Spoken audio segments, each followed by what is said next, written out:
ariko leta zunze ubumwe za Amerika hari ico zikeneye muri ivyo bihugu bitatu. Ni igihugu ca RDC, Republique Iharanira Demokarasi ya Kongo, hamwe na Tanzania na Angola.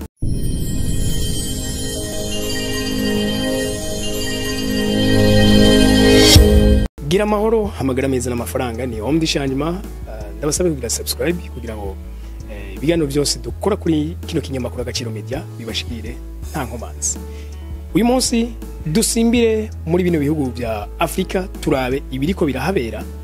Umukuru w'igihugu wa leta zunze ubumwe za Amerika Joe Biden aheje gushika mu gihugu ca Angola, aho hatanguye kuvugwa byinshi kuri runo rugendo. Joe Biden agendeye mugenzi we Joa arongoye kino gihugu ca Angola.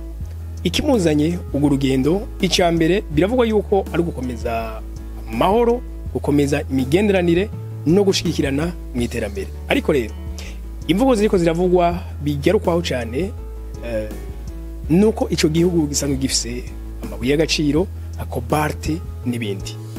Nibihugu bishika bitatu kano kanya leta zunze ubumwe za Amerika bivugwa ko ziriko zirashira kamaso cyane no gushigikira ivyo bihugu kugira ngo bikomeze imigenderanire. Ariko leta zunze ubumwe za Amerika hari ico zikeneye muri ivyo bihugu bitatu. Ni igihugu ca RDC, Republique Iharanira Demokarasi ya Kongo, hamwe na Tanzania na Angola. Nuko ivyo bihugu bisanzwe bifise amabuye y'agaciro kandi leta zunze ubumwe za Amerika zikeneye. Ikindi ni concurrence y'igihugu ca leta zunze ubumwe za Amerika n'Ubushinwa hamwe n'Uburusiya.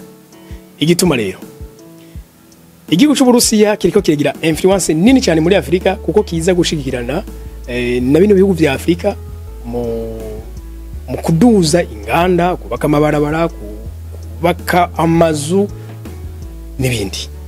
Nico kimwe n'igihugu c'Uburusiya naco nyerekiraho. Leta zunze ubumwe za Amerika ikivuga ati bariko baradusumbya influence muri Afrika.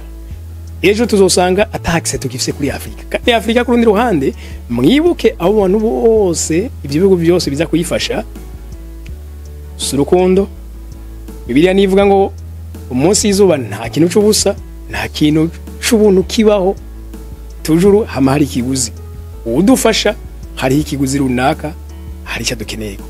Rero leta zunze ubumwe za Amerika zaratakaje South Africa, zishaka gutakaza ibindi bihugu cyane cyane zokenera. Zatakaje Afrique du Sud kubera ko yagiye muri BRICS, no munsi iri kumwe n'Ubuhindi, iri kumwe na n'Ubushinwa, iri kumwe n'Uburusiya, iri kumwe na Brazil. Donc byaragiye hamwe biragira byubaka navyo umuryango bibita BRICS.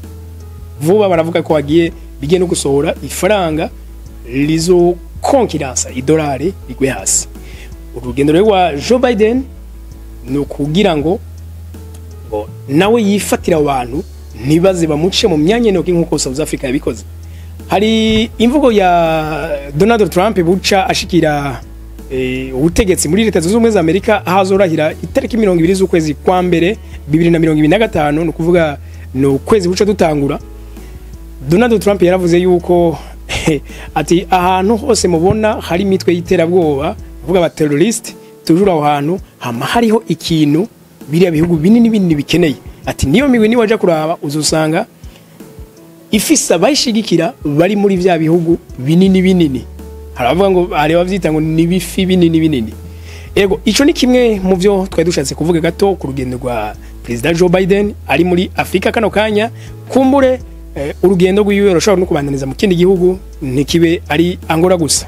Tubwire muri commentaire nawe uvyibaza gute izi ngendo z'ibihugu rutura biza muri Afrika.